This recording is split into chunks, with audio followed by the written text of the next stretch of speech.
Bismillahirrahmanirrahim. Assalamualaikum warahmatullahi wabarakatuh. Selamat siang Bapak Ibu ya. Salam dan bahagia.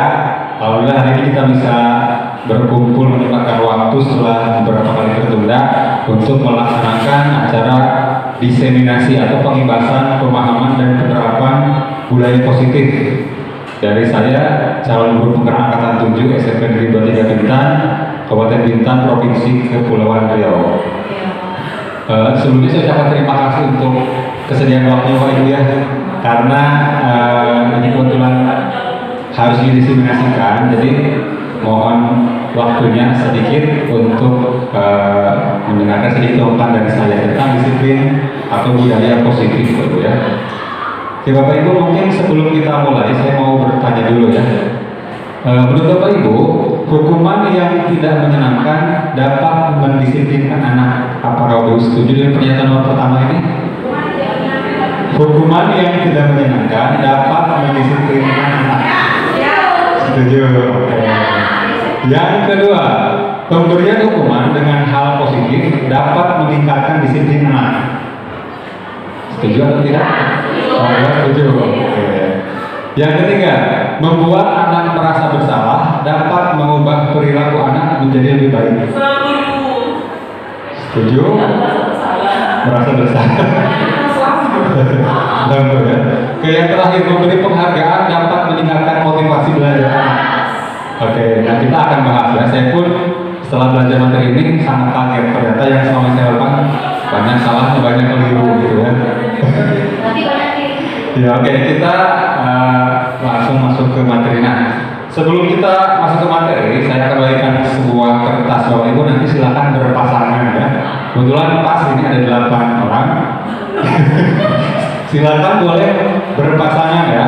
Nanti saya berikan satu buah kertas kepada salah satu dari pasangannya itu ya. Jadi memberikan kertas, silakan. Ini. Ini.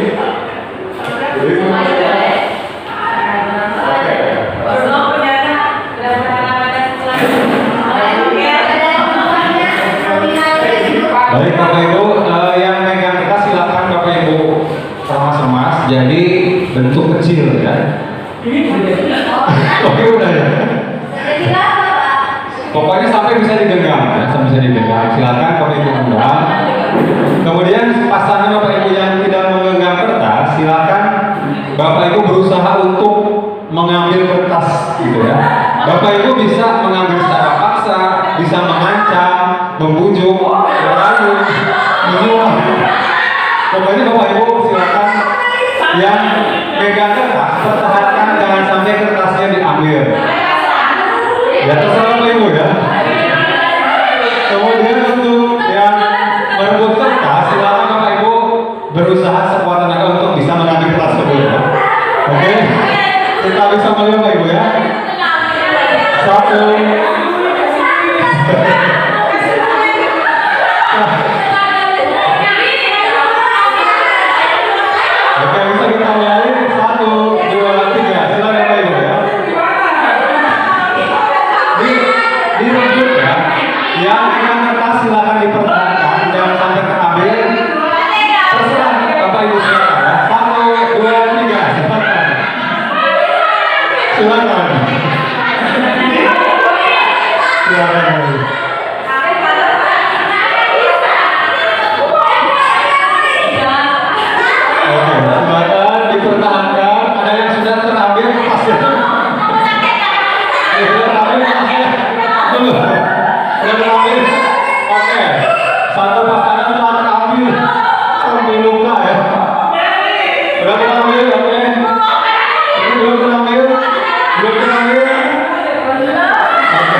Mungkin boleh diberikan tips cara mengambilnya gimana? Buku dirayu. Harus itu bahan orang.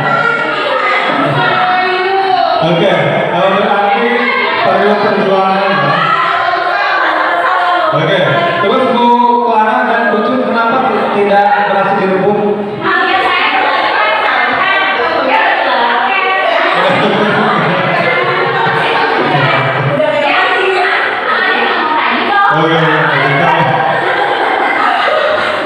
Oke.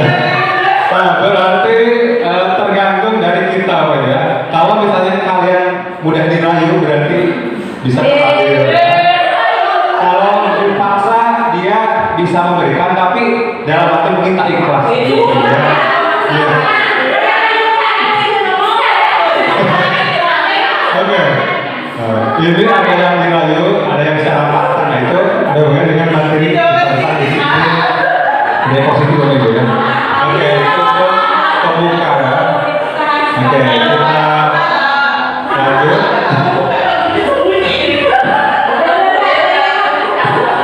Oke, kita lanjut lagi ya. Nah, jadi dari permainan tadi, bahwa ketika kita punya sesuatu itu, kita berusaha sekuat tenaga untuk mempertahankan. Ya, betul. Nah, jadi ketika kita bisa direbut, berarti kita seperti ada rasa terpaksa gitu ya. Padahal kita istilahnya tidak mau gitu ya. Nah, jadi istilahnya memang secara manusiawi kita tidak mau dipaksa gitu ya, seperti itu. Nah, ya materi kita hari ini tentang disiplin positif ada kurang lebih 6, tapi kita bahas satu secara ringkas saja karena waktu sudah siang. Oke, untuk peta konsepnya ini kita beranjak dari teori kontrol atau teori pilihan menurut Dr. William Glasser. Nah, jadi menurut Dr. William Glasser ini ada empat teori yang menyatakan tentang disiplin positif. Yang pertama, Anda tidak bisa mengontrol orang lain, hanya Anda yang bisa mengontrol diri Anda. Itu tadi dari tadi ya. Jadi ketika kita mengontrol orang lain itu tidak bisa sebenarnya, ya. Hanya kita yang bisa mengontrol diri kita. Jadi kita tidak bisa dipaksa seperti tadi ya. Ketika kita disuruh buka, nggak mau, ya kita harus sekuat tenaga, ya.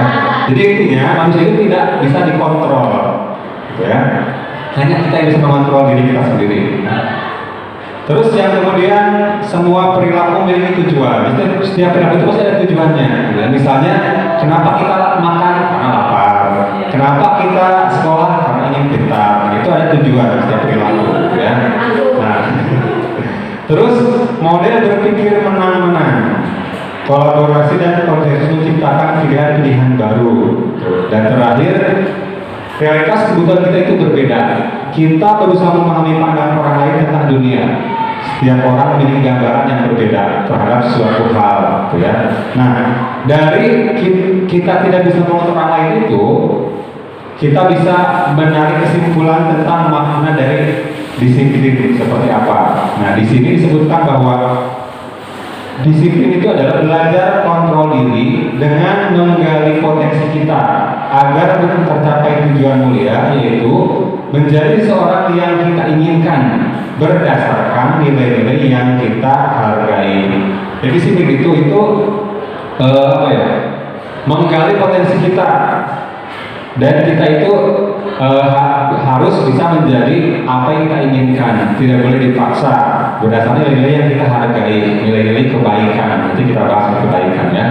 Nah, untuk teori motivasinya sendiri itu ada 3 tingkatan. Kenapa sih kita melakukan sesuatu tindakan atau perilaku, gitu ya? Yang pertama itu untuk menghindari hukuman, gitu ya. Yang kedua untuk mendapatkan imbalan, dan yang terakhir itu untuk menghargai diri sendiri. Nah, jadi diharapkan disiplin itu tumbuh dari anak murid ya, di sekolah, bukan karena mereka takut hukuman atau bukan karena ini mendapatkan imbalan atau penghargaan.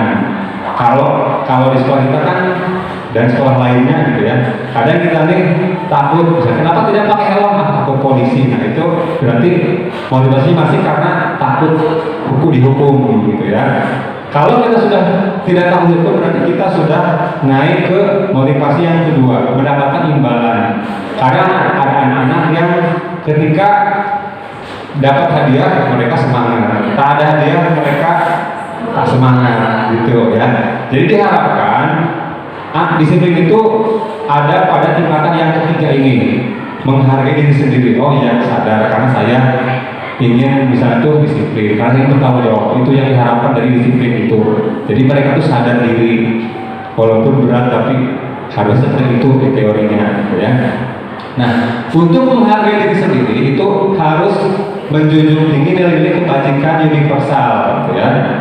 Ini ada contoh nilai kebajikan universal ya: peduli, rajin, keberanian, keadilan, baik hati, dan sangat banyak sekali. Ini nilai-nilai kebajikan yang harus dimiliki oleh siswa kita ya. Oke, terus kita kembali ke sini. Nah, untuk menerapkan nilai kebajikan universal tadi, kita itu diusahakan katanya ya, membuat keyakinan kelas. Mungkin kita menyebutnya itu dengan kesepakatan kelas, gitu ya. Nanti saya akan perlihatkan bagaimana cara membuat keyakinan kelas, gitu ya. Terus nanti kita belajar 5 posisi kontrol. Kira-kira kita selama ini sudah di tahap mana? Apakah penghukum, pembuat merasa bersalah, teman, pemantau, atau manajer? Nah, sebagai manajer nanti kita bisa menerapkan model segitiga institusi untuk menciptakan disiplin siswa di sekolah. Dan terakhir nanti ada 5 kebutuhan dasar manusia, bahwa setiap tindakan itu ada 5 hal yang mendasari, yaitu ini ya. Oke, kita lanjut. Nah, ini bagian universal. Untuk di kurikulum Merdeka itu diharapkan ada 6 nilai ya, 6 nilai kebajikan ya, yang bermuara kepada profil pelajar Pancasila. Nah, nanti di IKM kita akan belajar ini, dan ini hanya sebatas pengantar saja ya. Jadi harapkan ketika menerapkan kurikulum Merdeka itu ada 6 nilai yang bermuara pada profil pelajar Pancasila ya. Oke, lanjut. Nah, ini untuk yang tadi ya. Jadi tingkatan motivasi siswa atau individu itu ada 3 tingkatan gitu ya. Dan apakah kita masih takut dengan hukuman, apakah motivasi ingin mendapatkan penghargaan atau imbalan, atau untuk menghargai diri sendiri gitu. Jadi tingkatannya yang ketiga itu ini. Nah, untuk tingkatan yang pertama itu biasanya berasal dari luar gitu ya. Kalau tingkatan yang ketiga ini berasal dari diri sendiri, yaitu merupakan tujuan dari disiplin positif ya, untuk menghargai diri gitu ya. Kalau untuk menghindari hukuman itu, apa yang terjadi kalau saya tidak melakukan ini? Jadi kalau tidak, maka saya akan ini. Itu masih takut dengan hukuman. Kalau yang kedua ini, kalau saya melakukan ini, saya akan dapat apa sih? Yang ketiga, saya akan menjadi orang seperti apa bila saya melakukan ini? Gitu. Oke. Nah, kira-kira untuk yang pertama nih, kita tentukan apa hukuman atau konsekuensi ya. Mencatat 100 kali di dalam buku kalimat saya tidak akan terlambat lagi karena terlambat sekolah. Kira-kira itu apa maksudnya? Hukuman atau konsekuensi?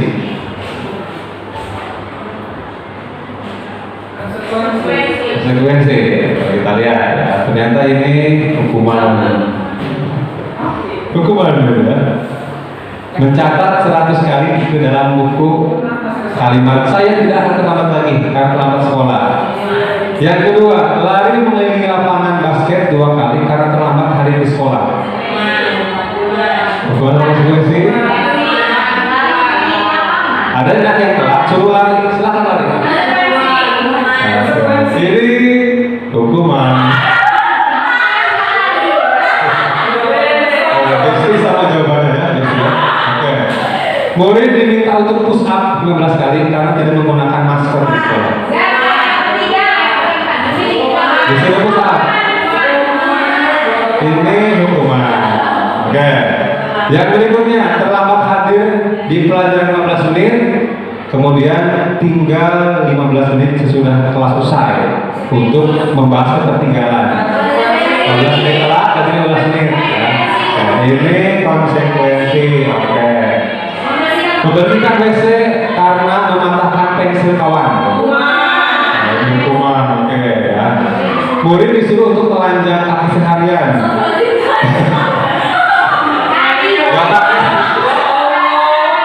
Gak pakai sepatu ya.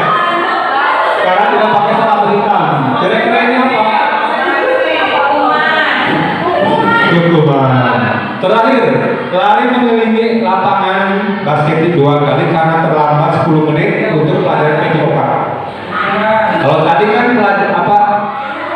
pelajaran umum, kalau sekarang pelajaran PJOK. Ini konsekuensi.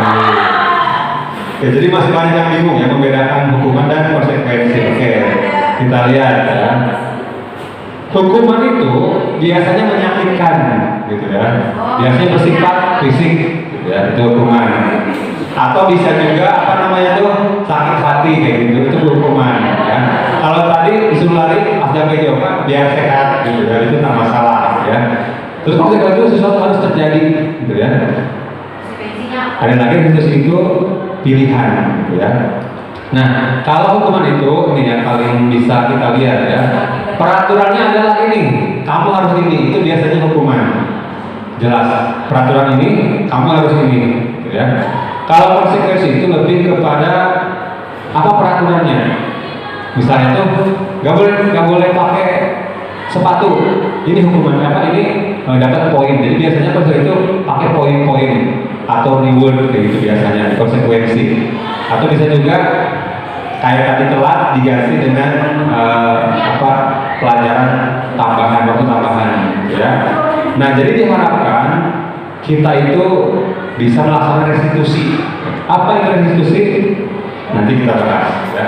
Nah, jadi menurut Alfikon ya, bahwa penghargaan dan hukuman itu sama-sama cara untuk menghancurkan potensi seseorang. Bukan gitu juga ya. Menurut Alfikon, hukuman maupun penghargaan itu adalah cara-cara untuk mengontrol yang menghancurkan potensi seseorang, gitu ya.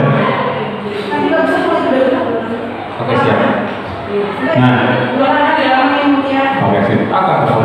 Oke, nah, ini ada yang menurut saya sangat agak mengagetkan ya, bahwa penghargaan itu bisa merusak hukuman, ya. Kenapa? Karena ketika seorang diberi penghargaan atau dipuji di depan banyak orang, maka orang akan merasa iri. Dan sebagian dari mereka akan tidak menjumpai orang yang diberikan penghargaan tersebut. Jadi kita juga kadang menjumpai anak kita, dia tuh tidak sering dapat penghargaan, kawan-kawannya iri, jadi dia tak punya kawan. Ada ya, saya tahu juga ya. Dan itu efek dari penghargaan, jadi merusak hubungan, ya. Terus yang berikutnya, jika seorang guru sering memberikan penghargaan kepada murid, besar kemungkinan murid tersebut termotivasi hanya untuk menyenangkan gurunya. Jadi dia tuh pura-pura, ikut aja lah, kasihan gurunya, karena kayak gitu ada. Terus penghargaan menciptakan persaingan di dalam kelas, jadi bersaing. Kadang karena pengen jadi juara satu, mereka pada nyontek, gitu ya. Dan masih banyak lagi. Ketika tidak dapat penghargaan, mereka berhenti mencoba atau putus asa. Sebegitu ngerinya dampak penghargaan bagi seorang, gitu ya, ngeri. Nah, jadi di sini ditawarkan itu restitusi, gitu ya. Apa sih restitusi itu? Restitusi adalah proses menciptakan kondisi bagi murid untuk memperbaiki kesalahan mereka, sehingga mereka bisa kembali pada kelompok mereka dengan karakter yang lebih kuat, gitu ya. Jadi restitusi ini mengajarkan murid untuk mencari solusi untuk masalah mereka. Mereka ingin jadi seperti apa, gitu ya. Nah, ini lingkaran pengaruh untuk menciptakan budaya positif di sekolah. Dimulai dari peraturan kelas, kemudian naik kepada keyakinan kelas, naik lagi pada lingkungan positif dan budaya positif, gitu ya. Jadi suatu hal itu dimulai dari hal yang kecil, dimulai dari kelas dulu untuk menciptakan peraturan kelas, ya. Nah, di sini ada contoh peraturan kelas, ya. Nah, ini kemarin saya di semua kelas pernah